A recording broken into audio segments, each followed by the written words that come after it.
Bom dia! Hoje é sexta-feira, 14 de agosto. Eu sou Thomas Franco. Está começando mais um Morning Call by Futuro Invest. A semana chega ao último pregão, contando uma história bastante clara. Brasil e Estados Unidos caminharam em direções diferentes. Por aqui, o Ibovespa acumulou 4 quedas nos últimos 4 primeiros pregões da semana. E na quinta-feira, completou a oitava sessão consecutiva no campo negativo. Em Nova York, o movimento foi diferente. Dados mais benignos de inflação reduziram parte da preocupação com uma nova alta de juros. E o S&P 500 renovou o seu recorde histórico. Na minha leitura, o principal movimento da semana foi justamente o aumento do prêmio específico do Brasil.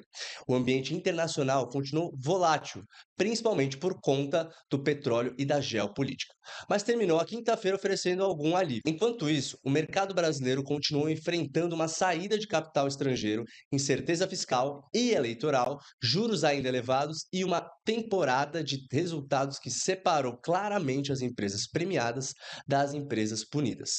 E a pergunta para sexta-feira é: essa melhora extrema será uma suficiente para interromper a sequência negativa?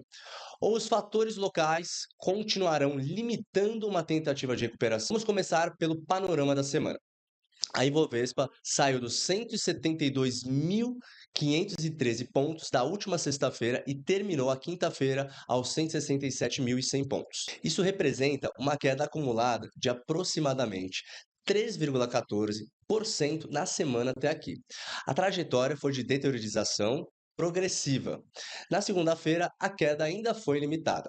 Já na terça-feira, o movimento ganhou força.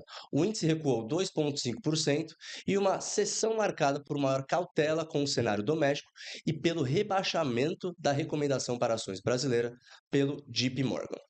Quarta-feira e quinta-feira também tiveram perdas menores, mas não conseguiram interromper a sequência negativa. Um dos fatores mais importantes para entender esse movimento é o fluxo. Nos 7 primeiros pregões de agosto, até o dia 11, investidores estrangeiros retiraram aproximadamente 11,9 bilhões de reais da Bolsa Brasileira. Só na terça-feira, a saída chegou perto de 4,7 bilhões. Esse dado merece atenção. O investidor estrangeiro representa uma parcela relevante da liquidez da B3. Quando esse fluxo perde força, os movimentos negativos encontram menos contraposição compradora. E o mercado tende a ficar mais sensível às notícias fiscais, políticas e corporativas. O câmbio confirmou esse aumento de prêmio doméstico. O dólar encerrou a quinta-feira em torno de R$ 5,19 e acumula valorização superior a 2% desde o fechamento da sexta-feira anterior. Bolsa caindo e dólar subindo ao mesmo tempo formaram uma combinação importante. Isso mostra que o movimento da semana não ficou restrito a uma simples rotação entre ações. Houve também maior procura por proteção diante dos riscos brasileiros. A política monetária também entrou nessa discussão. O IPCA de julho subiu para 0,07% e a inflação acumulada em 12 meses desacelerou para 4,44%. A ata do Copom manteve uma comunicação cautelosa e reforçou que qualquer continuidade do ciclo de flexibilização dependerá da evolução da inflação, das expectativas e da atividade. Na prática, isso aumentou novamente a sensibilidade das empresas domésticas ao comportamento da curva de juros. Varejo, construção, consumo e companhias de crescimento tendem a sofrer mais quando o mercado reduz a expectativa de cortes adicionais na Selic. A temporada de balanços reforçou essa seletividade. O Banco do Brasil divulgou o lucro ajustado no próximo de 3,9 bilhões de reais no segundo trimestre, mas a reação das ações foi negativa. O mercado direcionou a atenção para a qualidade do crédito, para a inadimplência e, principalmente, para a carteira ligada ao agronegócio. A Pvida, por exemplo, mais extremo. A ação perdeu cerca de um terço do valor de uma única sessão. Os números aumentaram as dúvidas sobre os custos assistenciais, rentabilidade e execução operacional. Do outro lado, a MRV avançou mais de 14% na quinta-feira.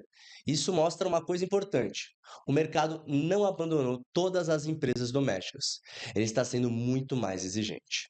Minha leitura sobre os balanços dessa semana é exatamente essa. Em um ambiente de juros altos e menor apetite para risco, a margem de tolerância diminui. Empresas que demonstram deteriorização operacional ou aumento do risco são punidas rapidamente. Já aquelas que apresentam evolução concreta de geração de caixa, margens ou desalavancagem ainda conseguem atrair compradores. Nas commodities, o petróleo também teve um papel importante. As tensões envolvendo o Estreito de Hormuz ajudaram o Brent a acumular altas ao longo de vários pregões. Isso criou suporte para a Petrobras, mas também aumentou o risco inflacionário global. Na quinta-feira, esse movimento perdeu força. O Brent caiu mais de 2% e fechou US$ 87,07. A pressão veio de estoques maiores e revisões de demanda. Para a Petrobras, a leitura continua dupla. Um petróleo mais elevado favorece a geração operacional, mas altas demandas muito intensas também aumentam a preocupação com inflação e juros.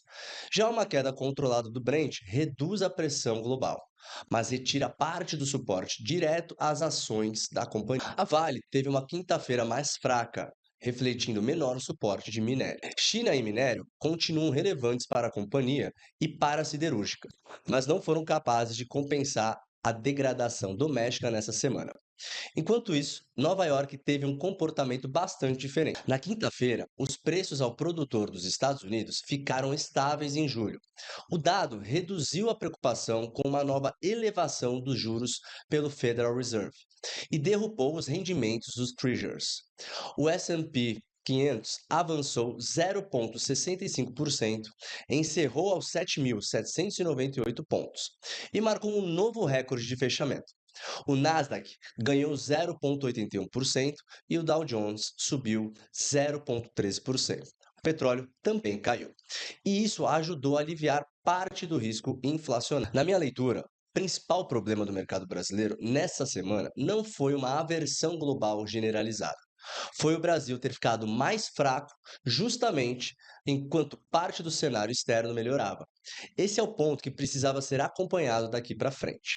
Agora, comparando com a semana anterior, esse descolamento fica ainda mais evidente. Na janela equivalente, entre o fechamento de sexta-feira, 31 de julho, e quinta-feira, 6 de agosto, o Ibovespa havia caído aproximadamente 1,38%.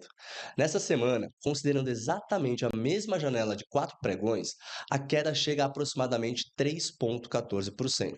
E existe mais um ponto relevante. A semana anterior completa terminou com um recuo de 3,08%. Portanto, até o fechamento dessa quinta-feira, a perda da semana atual já supera ligeiramente todo o recuo acumulado nos 5 pregões da semana passada. O câmbio reforça a mesma leitura. Na janela comparável anterior, o dólar havia avançado menos de 1%. Nessa semana, a valorização supera 2%. Ou seja, a piora relativa do Brasil parece tanto nas ações quanto na moeda. Nos Estados Unidos, a dinâmica é diferente. A semana passada foi marcada por uma forte recuperação do apetite aos riscos depois de um relatório de emprego muito mais fraco. Isso reduziu a necessidade percebida de juros ainda mais altos. Nessa semana, Wall Street continuou positiva, mas em um ritmo menor. Até quinta-feira, o S&P 500 acumula aproximadamente 0,5% de alta e o Nasdaq cerca de 0,4%. Isso é importante. O exterior não repetiu o mesmo rally da semana passada, mas também não entrou em um processo de aversão generalizada. Tanto que o S&P 500 terminou a quinta-feira em máxima histórica. O petróleo também mudou de função ao longo das 2 semanas. Em determinados momentos da semana anterior, a alta commodity ofereceu sustentação à Petrobras e ajudou a amortecer parte da pressão sobre o Ibovespa. Na semana passada, o Brent continuou volátil, chegou a renovar preocupações inflacionárias e depois recuou com força na quinta-feira. Na minha leitura, a mudança mais importante não foi simplesmente a perda de apoio das commodities, foi o conjunto. O fluxo estrangeiro piorou, o dólar subiu mais e a discussão sobre os preços para cortes da Selic voltou a ficar mais restritiva. Em balanços, aumentaram a dispersão entre vencedores e perdedores. O resultado foi um Brasil mais dependente dos fatores domésticos e menos capaz de acompanhar os momentos positivos de Wall Street. E o que devemos observar então nessa sexta-feira? A herança deixada pela quinta-feira é dividida. No Brasil, o Ibovespa terminou aos 167.100 pontos e completou a oitava queda consecutiva. O dólar fechou próximo de R$ 5,19. E o fluxo estrangeiro continua sendo um ponto de fragilidade. Nos Estados Unidos, o encerramento foi mais favorável. S&P 500 em recorde, Nasdaq em alta, Treasuries cedendo e petróleo devolvendo parte do prêmio acumulado nos últimos dias. Isso cria uma sexta-feira em que o exterior pode ajudar, mas não garante uma recuperação da B3. O primeiro grande teste acontece às 9h30 no horário de Brasília, e os Estados Unidos divulgam vendas de varejo de julho. Em junho, as vendas haviam avançado 0,2%. Esse indicador merece atenção, porque o mercado agora precisa conciliar duas informações: inflação mais comportada e comportamento do consumidor. Se as vendas mostrarem uma demanda muito resistente, os juros americanos podem voltar a subir. E o mercado pode interpretar que a economia continua forte e o suficiente para sustentar pressões inflacionárias. Por outro lado, se o número mostrar uma desaceleração controlada, sem sinal de ruptura no consumo, a leitura mais favorável para os juros pode ganhar força. Às 11 horas, teremos a leitura preliminar da confiança do consumidor da Universidade de Michigan, referente a agosto.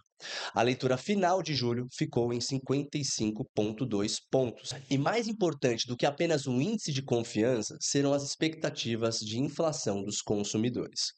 Com petróleo e combustíveis ainda muito sensíveis à situação do Oriente Médio, qualquer mudança nessas expectativas pode interferir novamente nas apostas para o Federal Reserve. No Brasil, a nova pesquisa Genial Quest sobre a corrida presidencial está prevista para esta sexta-feira. Até o corte dessa edição, não havia horário público confirmado para divulgação. Depois da sensibilidade demonstrada pelo mercado às pesquisas eleitorais nessa semana, alterações relevantes na percepção sobre a disputa podem voltar a afetar o câmbio, juros e o prêmio de risco. Também teremos reações específicas aos balanços e fatos corporativos divulgados depois do fechamento de quinta-feira. Meu cenário base não é de uma direção garantida para o Ibovespa, é de um mercado tentando encontrar estabilização entre duas forças. De um lado, uma herança internacional mais construtiva, depois do PPI americano e do recorde do S&P 500. Do outro, 8 quedas consecutivas, saída estrangeira, dólar mais alto e maior cautela com fiscal eleição e juros domésticos. Essa leitura ganha força se os dados brasileiros não provocarem uma nova abertura dos Treasuries e se o câmbio brasileiro mostrar alguma estabilização. Nesse cenário, bancos, varejo, construção e outras empresas sensíveis aos juros podem funcionar como termômetros de melhora de apetite doméstico. No cenário favorável, os juros americanos permanecem contidos. O dólar global não ganha força, o petróleo fica afastado de uma nova escalada e a pressão vencedora estrangeira na B3 perde intensidade.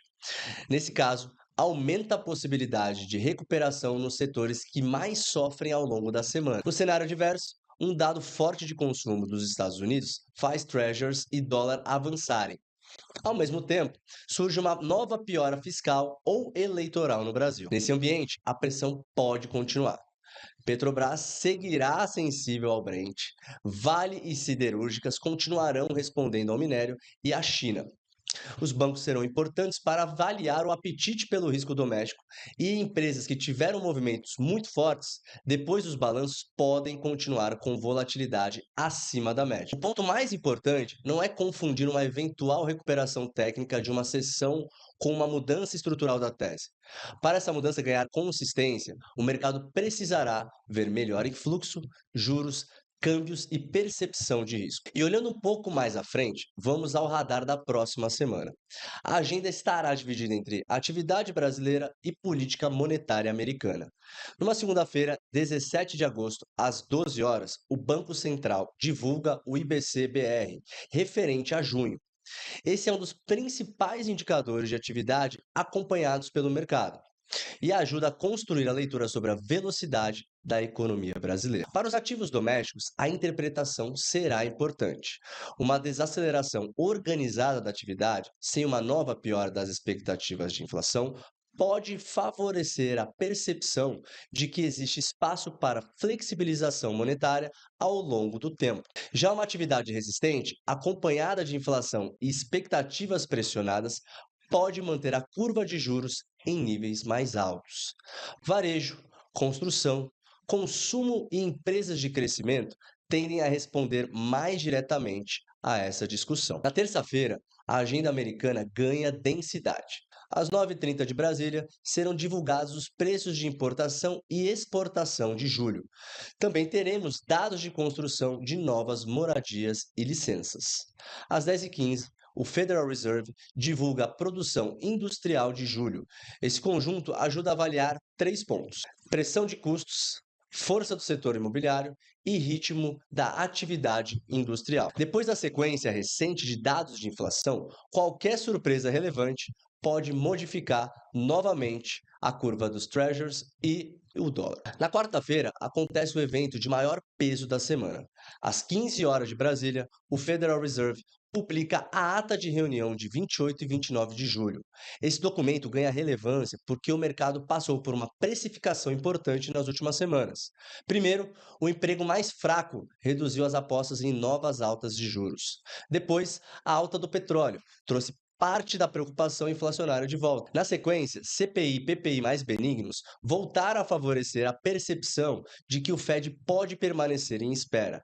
A ata ajudará a mostrar qual era o grau de preocupação dos dirigentes com a inflação e o que poderia justificar uma nova alteração da política monetária. Treasuries de 2 e 10 anos, dólar e ações de tecnologia serão os principais termômetros dessa leitura. Para o Brasil, a consequência é direta.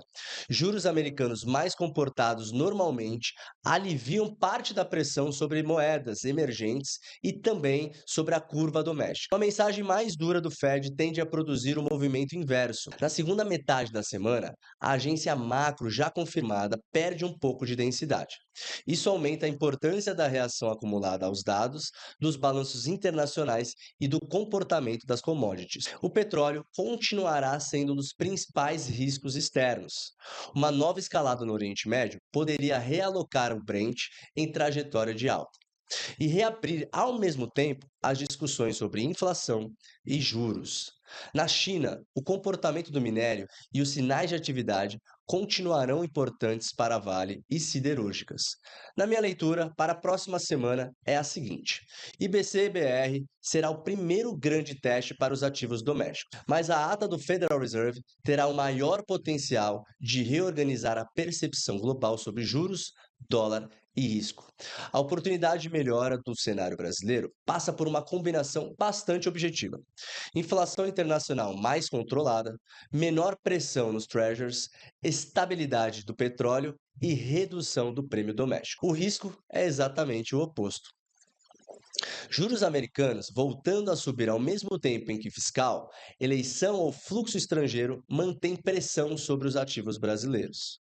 Então, o resumo dessa sexta-feira é o seguinte: a semana foi marcada por um descolamento cada vez maior entre Brasil e Estados Unidos. O Ibovespa acumula uma queda superior a 3% até o fechamento de quinta-feira e chegou à oitava sessão consecutiva no campo negativo. O dólar avançou mais de 2% desde sexta-feira passada e a saída de investidores estrangeiros reforçou a falta de sustentação do mercado doméstico. Em relação à semana anterior, a pressão ficou ainda mais intensa e passou a envolver simultaneamente bolsa, câmbio, juros e balanços corporativos. Nos Estados Unidos, o cenário terminou a quinta-feira melhor.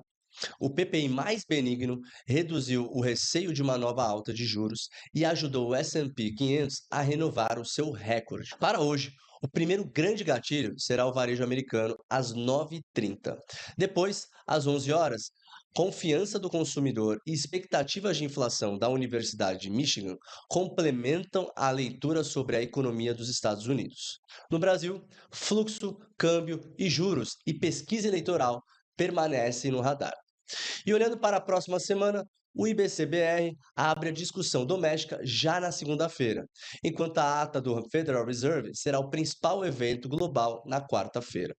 O ponto que mais chama a minha atenção continua sendo a capacidade ou não de o Brasil reduzir o descolamento observado nesta semana. Se o exterior permanecer construtivo e o prêmio doméstico parar de aumentar, o mercado encontra condições melhores para estabilização. Se juros, câmbio, fluxo e percepção fiscal ou eleitoral voltarem a deteriorar ao mesmo tempo, a pressão pode continuar, mesmo com Wall Street em níveis elevados. Eu sou Thomas Franco, esse foi mais um Morning Call by Futura Invest. Ótimo pregão, uma excelente sexta-feira e até a próxima semana.